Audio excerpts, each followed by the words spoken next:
Everyone join us.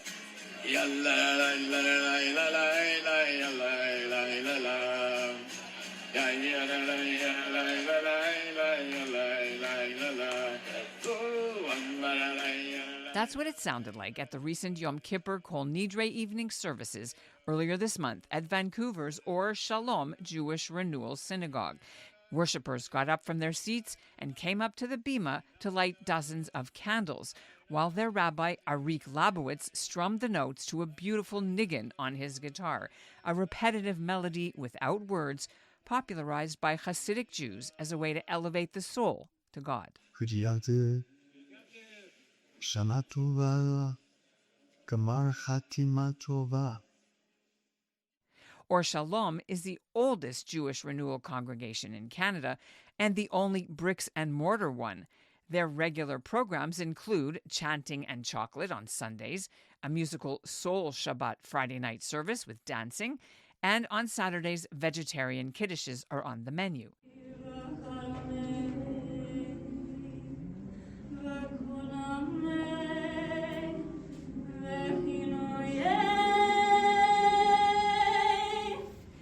In Toronto this fall, for the first time, Jewish renewal services were held during the high holidays by a fledgling Hasadeh community.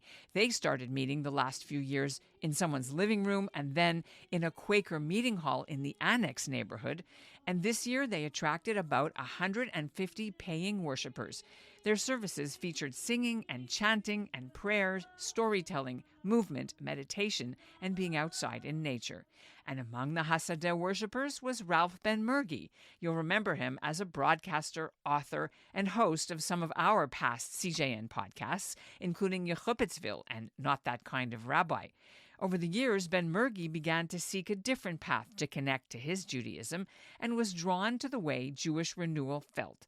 If it sounds to you a little New Age vibey, well, that's probably because the Jewish renewal movement got its start during the 1960s when a former Chabad rabbi, the late Zalman Schachter-Shalomi, who spent 20 years in Winnipeg, created his own way to engage Jewish university students, first through Hasidic Ashkenazi Jewish mysticism and Kabbalah, and then later, when he moved to the States, he incorporated modern practices borrowed from other faiths. Today, Jewish renewal is more widely practiced in about 50 communities, mostly in the United States and Israel, but Ralph Benmergui is hoping to raise awareness of it here at home. He was just hired to be full-time executive director at ALEPH Canada, the Jewish Renewal Movement's Canadian alliance. We're the trip-hop end of Judaism. We're the innovation factory for Judaism. We're not a denomination, but we are into saying, we'll try this idea, try that idea. As long as they're about connecting, we'll try the idea.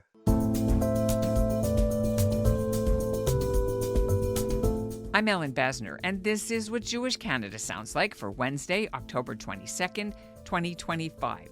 Welcome to North Star, a podcast of the Canadian Jewish News and brought to you by the Ira Gluskin and Maxine Granovsky-Gluskin Charitable Foundation. Jewish Renewal isn't considered a new denomination of Judaism to replace the Orthodox, conservative, Reform, or Reconstructionist streams, but many Jewish renewal ideas and prayers have been incorporated by mainstream synagogues and congregations, and there are rabbis and spiritual leaders from Victoria to Regina to Ottawa and Montreal who affiliate. Hasadeh's Toronto rabbi Aaron Rotenberg works at the Reconstructionist Darchei Noam, but was recently ordained by Jewish Renewal. Beth Tzedek, a conservative congregation, has Aviva Chernik offering renewal-style spiritual Shabbats on the floor. And Adath Israel in Toronto recently hired as associate rabbi Nava Meyersdorf from Jerusalem's Renewal Shul. Ralph Benmergui became ordained as a spiritual director with the Renewal Movement on top of his new duties at ALEPH Canada, where he hopes to broaden the reach of the movement across the country. He joins me now from his home in Hamilton. Congratulations and welcome back. Thank you. How did this happen that you decided to, at a big year in your life coming up to 70 birthday, when many people are retiring at that age, you decided to launch into this new career? I don't really understand retiring. I'm not a workaholic, but I don't understand retiring as a concept. It's like, okay, thank you for your service. See you later. And when you ask people, how do you feel about getting older? You don't get a lot of really great answers because people feel like they're not valued and their wisdom hasn't been cultivated and they're not being asked to be useful. So I'm always wanting to try to do something useful. So in this case, oddly, I do a thing which is coming up, a Jewish men's retreat in the United States. And if you've been to a renewal service, you see that they're completely different than what you're used to. It's much more of an embodied kind of spiritual experience. And I really was lamenting the fact that the energy, like I play drums when I'm there, there's chant, there's meditation, there's reinvigoration of what service is like and what all of that is about. And I just felt like I'm really bummed out that the largest Jewish center in Canada, Toronto, has 186,000 Jewish souls in it, and no renewal. In the United States, renewal is all over the place. It's wonderful. So I was lamenting that. So the person who was the executive director of ALEPH Canada, Reb Cheryl Gilbert, she's in Montreal. So she wrote and said, I think we should talk. I said, okay, I don't know why. She said, well, I'm stepping down as the executive director. For me, it's been a volunteer thing, and I've got a lot of other things I've got to do, so I can't keep doing it. But maybe you should do it. And I laughed. I should back up and say I am certified as a spiritual director through the ALEPH ordination program in the United States, which I did about 12 years ago. It's a 3-year program. It was wonderful. So I see things in two ways. There's spirituality and there's religion. And what I find often in the brick-and-mortar of synagogue life in Canada and in many places is it's religion. But the spirituality part isn't as obvious and as vital. So spirituality to me is a relationship issue between me and myself, me and you, and me and this earth and this cosmos that we're floating around in. The biggest cohort of people right now is spiritual but not religious. And why is that? Because they feel that they're not really connecting to, in an embodied way, to their spiritual life. And what Jewish Renewal is about is not a denomination. It's a movement, really, to re-inject spirituality into what we do. So I'll give you a simple example. You can be in a synagogue and Ashrei Yoshev Techa, Odi Hallelujah Sela, Ashrei Ham Shekachal, and everybody knows the tune, and you're kind of in rote and you're doing it. But if I stopped you in the middle of the song and said, do you know what you're saying, like in English? Do you know what that is? They go, no. So what we would do is take that and turn it into one sentence and do it in a slow, meditative way. Ashrei Yoshvei Veitecha, Odi Hallelujah, Odi Hallelujah. And do that for 2 or 3 minutes. And everybody, when it's over, feels different because they're connecting to an emotive mode of expression that really allows you to feel a connection. So this is more of a chanting and meditation, intentional, as opposed to doing the things you've always done, and it still feels good, but you don't really understand. Yeah, so it is, but we also use the architecture of the services themselves. I mean, we do things that everybody knows, and we do things that kind of turn things upside down a bit so that you're more awake about what you're doing. I want to pick up on what you said earlier about that, because I read an article, the Toronto mainstream press did a beautiful piece about it, Toronto Today, and they interviewed somebody I know who's the executive director of Mazon, Izzy Waxman, who goes to this synagogue, Hasadeh. She told the journalist that while many people like these traditional chanting services that they remember from their grandparents through the generations, and it connects them that way, for her, who's a 30, 40-something Jewish person in downtown urban communities, she yearned for something different.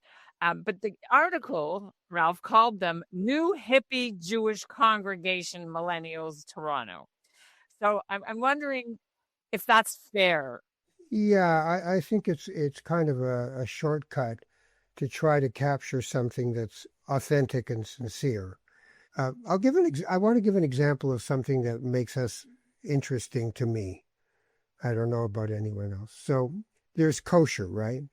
For me, I'm a vegetarian, but when I used to eat meat, I was kosher in terms of following halakhic rules.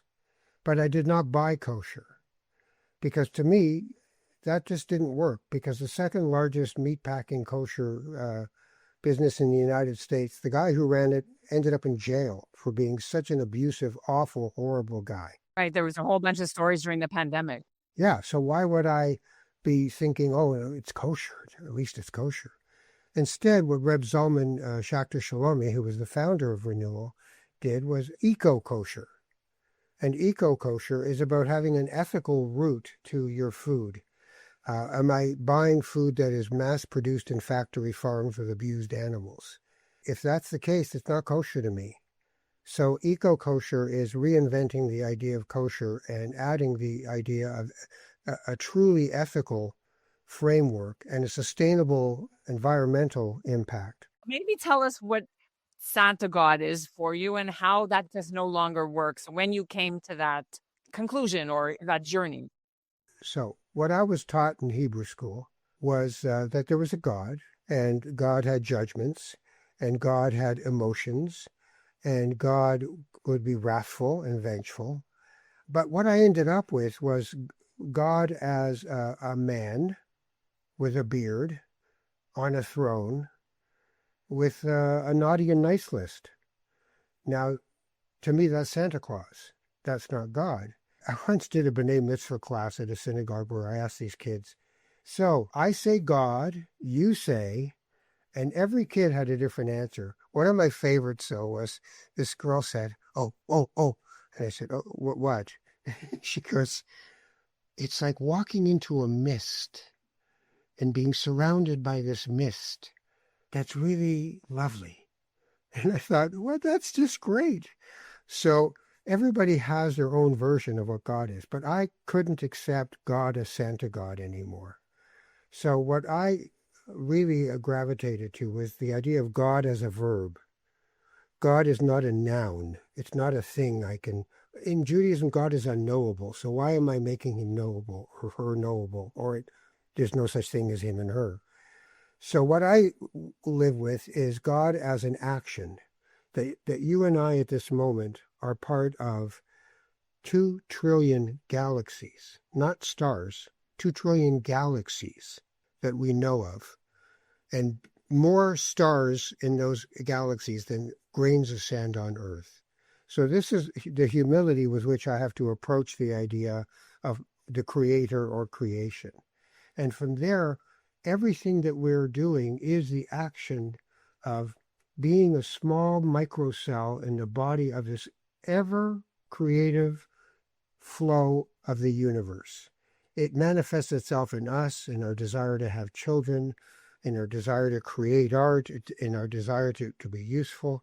So you have a simple choice. You're a microcell in the body of God, of the universe, and you can either be a healthy cell or a cancerous cell. That's your work. And sometimes on the same day, you're both. So that's God for me.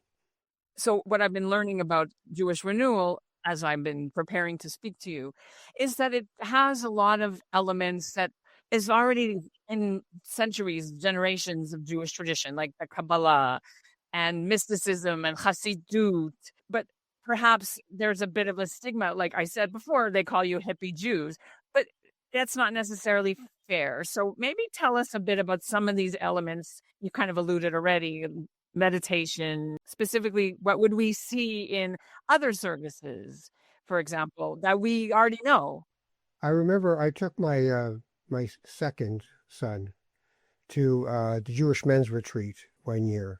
So we're going towards the sanctuary, and I said, look, there's guys who are going to get up and dance in the middle of this thing. I'm going to be playing the drum. You don't have to get up and dance if somebody gets up and dances. Do whatever you want. So he went through the whole service, and it's really letting go of your judgment and your rational self, which is what Hasidism is about just becoming experiential as opposed to rational. So I've had people in my spiritual direction world that say, look, I don't believe in God. I mean, prove God. And I go, okay, prove love. You look for it your whole life. You want it in your life. You know when you don't have it. It breaks your heart. It makes you happy. Prove that it exists. And you can't. So it's okay to stay confused. It's okay to have a mystical aspect to your life. For me, it's okay that 50% of life for me is a mystery. And the other stuff is stuff we think we can prove, and hopefully we can. Science to me is an articulation of what we used to call God. Even Albert Einstein said there's no coincidences. That's God giving you a zets, right? Yeah. So it's a hard thing to explain because it's not about explaining. So we did the service and we come out and I catch up to my son and I go, so what'd you think? He goes, that was nuts. And I said, good nuts or bad nuts? He said, no, good nuts. And I said, why? He said, because I wasn't self-conscious anymore. Everybody was doing what they were doing and everybody was committed to being sincere. And that's, I think, the big thing that really attracts people is that you can hide behind being well-dressed in a synagogue. And Reb Zalman at one point said, look, for a lot of people, what it's been reduced to is stand up, sit down, stand up, sit down. Here's the song. I wonder when Kiddush is. I'll look at my watch. The cantor's singing very beautifully. I'm not. Look what happens at high holidays. Tons of people show up for a day or two. And God love them because through the money they pay, they help fund the synagogues. But that's about it. If you're Orthodox, great, everybody shows up because you have to. But the rest is a search for more meaning. So there's a lot of buried diamonds in Judaism of the mystic approach that got buried by the European rational approach, where it was really about knowing and knowing and knowing, instead of experiencing and experiencing.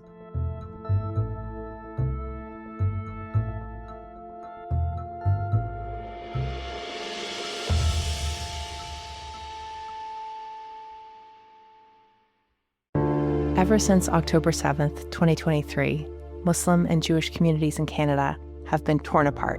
I've known you for 20 years. You've been at my house for Shabbat supper, I don't know how many times. And for 1 second, you can't put down your friend and just hold my hand? We're fed a constant stream of Jews and Muslims talking at each other, about each other, but rarely do we hear them talking to each other. There was, why are you doing this? What's the benefit of doing this? This podcast aims to do something different. I'm Avi Feingold, a rabbi and a writer with the Canadian Jewish News. I'm Yafa Sakeja, a Canadian-Palestinian entrepreneur and volunteer with the Canadian Friends of Standing Together. We're sitting down with Jews and Muslims, Israelis and Palestinians from coast to coast and across the political divide, having difficult conversations in good faith. We are not the Israeli government. Palestinians are not Hamas. This is the place where we're both supposed to end up, Israeli and Palestinian, Arab and Jewish. Subscribe to In Good Faith, wherever you listen to podcasts. You know, the old joke of every week, Schwartz and Goldberg go to the synagogue, they talk to each other, they go to Kiddush, and the rabbi asks them why, you know that joke, why do you go to shul? So Schwartz says, well, of course, I'm talking to God. But Goldberg says, Rabbi, I go to talk to Schwartz, right? And that's why I go. Yeah. I talk to my friends. I'm in community. Since my son was killed, I don't really get the whole God thing anymore. That's my personal journey on it. It has no meaning for me. I like being there, hearing the shofar and hearing the sermons and stuff. But I mean, well, I think it's everybody has to go through their spiritual journey. And I think that with spirituality, there's a high tide and a low tide. And sometimes we're nearer to high tide, and sometimes we're quite far and distant from a belief in any of the ideas and ideologies and dogmas. But for me, being a Jew is a complicated issue in and of itself. I mean, I clearly know that I'm the only Sephardic Jew to be the head of ALEPH. They used to say to my parents, you don't speak Yiddish? And my father would say, well, it doesn't really come handy in North Africa to speak Yiddish, So I have that to deal with in my Jewish identity. There was no Moroccan Hebrew school when I was a kid. We had a synagogue, but no Hebrew school. So I went to Beth Shalom. I lived in Forest Hill, in the last street in Forest Hill on Marley Avenue. I was a Sephardic working class kid in an Ashkenazi nouveau riche neighborhood. And yet I learned to swim with the Ashkenazim. I married an Ashkenazi. I mean, to me, I had to find ways to make jokes about it. You know, Ashkenazi, the food you eat, it's all beige and it starts with a K. So for me, there's identity issues for everyone. And over-identifying with certain aspects of yourself, part of meditative spirituality is to let go of the idea of clinging and grasping. Renewal borrows from the great traditions of the world. And those are the kinds of things that I love to play with. But there's been years when I come into Yom Kippur and I'm miles away from my Judaism was the year before. But it's a shifting thing that I let go of wanting to hold on to. So who knows? I love to play with the time and the space in between those things, you know, dance between the raindrops of that kind of thing and just enjoy them. That was my dad's inscription on his gravestone. That was his motto, dancing between the raindrops. And that's what you got to do. You just got to go, okay, look, I've no control over any of this. There's no rhyme or reason to what is just and what is unjust. I only have control over my kavanah, my intention. And these are the kinds of things in the renewal that we really focus on, bringing some of that non-duality from the Eastern philosophies into Judaism. This year, many pulpits had rabbis preaching about the situation in Israel, Palestine, Israel, Gaza. And I'm wondering, is Jewish Renewal for people who are more left-wing or progressive? Would people who are center or right find a home, I guess? Yes, I think it's really important that we don't conflate Judaism and Zionism. That for a lot of people who I know, their Judaism withered on the vine. They never really delved into the intricacies and possibilities of Jewish thought and Jewish action and Jewish practice. But when it came to Israel, they strongly identified with Israel. So what ended up in a lot of synagogues is the things that you raise money for is to keep the air conditioning and the heating going and Israel. And we grew up, you and I, in a generation where before our generation, there was no Israel. You know, I was in a meeting at a synagogue where a young man who had been there on October 7th, and he came home, and they were having a meeting about what place does Israel have in this congregation. And the young man said, without Israel, we cannot survive. And the rabbi, God love him, had the presence of mind to say, well, we kind of made it this far so far without it. This is the first time we've had it. Gwynne Dyer did a documentary series for CBC years ago on war. And he started one of the episodes with standing on the Golan Heights and goes, one of the problems of having a country is that you have to be willing to kill for it. And I never forgot that. And when I went to Israel the first time, and I went to the Kotel, and I looked at this thing, and I thought, you know, I kind of felt like it was idol worship. It's a bunch of huge bricks, and people are willing to die for it, all kinds of people. And people are praying into it and sticking paper into it. And we're not supposed to do anything that shows idol worship in any way as a religion. So that's dicey territory. But it's challenging because I'm open to all of it. I'm open to the part of myself that gets downright chauvinistic about Israel. I'm open to the part of myself that says nationalism is a disease. Every human being is sacred, not we're sacred and they're animals. And we have to continue to push into the other person until we find that sacred spot, even if they've buried it so far down that they don't see it. But I'd rather do that work than just decide, you know what, if people get killed, people get killed. It's not my fault. You know, we've heard a lot about October 8th Jews, where they were divorced from the synagogue, or not divorced, because that seems like an active way, but more like lost, or they gave up on it or whatever. And then as soon as October 7th happened, they were seeing people go bake challahs at the synagogue, go for prayer services. Have you seen sort of renewal being part of that whole reinterest in spirituality and community, whatever flavor it is from people? I would say that spirituality and community, absolutely. Partisan politics of any kind, all of those conversations, I haven't heard them or seen them. To be a Jew is an interesting, privileged minority in North America. And now they find themselves in a place where the relationship that the Jews have to Israel itself over these last 2 years, going now into its third year, is one that I find interesting, because I know a lot of people used to be able to just look at the pavement and keep walking when there was an invasion in Gaza and just go, yeah, some people got killed. All right. If they'd stop making trouble, we'd stop making trouble and all of that. This time is different. So that's a whole different conversation, but it's one for J-Space. It's not one for Hasadeh. It's not one for the Jewish Renewal communities of Canada. What we're trying to do is bring people to a place where they have a spiritual center that they can work on, and that they can bring that covenant of relationships with themselves, with people, and with this planet. All right, quickly. Reb Zalman was famous in Winnipeg and elsewhere for wearing a rainbow talit. Do you wear a talit? And if so, is it a rainbow one? It's a white and black traditional Sephardic tallis. And we would never say tallis in a Sephardic synagogue. Talit, right? That's my next goal, is to get Sephardic Jews in North America to come to Renewal. And believe me, it's a long bridge. Well, if you watch Modi, it sounds much more exciting to be a Sephardic person than to be, he always has a thing where, that whole thing. Ashkenazim are so boring. No, we're the R&B of Judaism. That's all I know. Love it. Listen, I want to wish you only good things, and it's been an honor to talk with you. I agree. I really, really appreciate it. And that's what Jewish Canada sounds like for this episode of North Star, brought to you by the Ira Gluskin and Maxine Granovsky-Gluskin Charitable Foundation. To learn more about Jewish Renewal and where to find programs and services, just go to the links in our show notes. Our show North Star is produced by Andrea Varsany and Zachary Judah Kaufman, with Michael Freeman as the executive producer. Our theme was by Brett Higgins, and thanks for listening.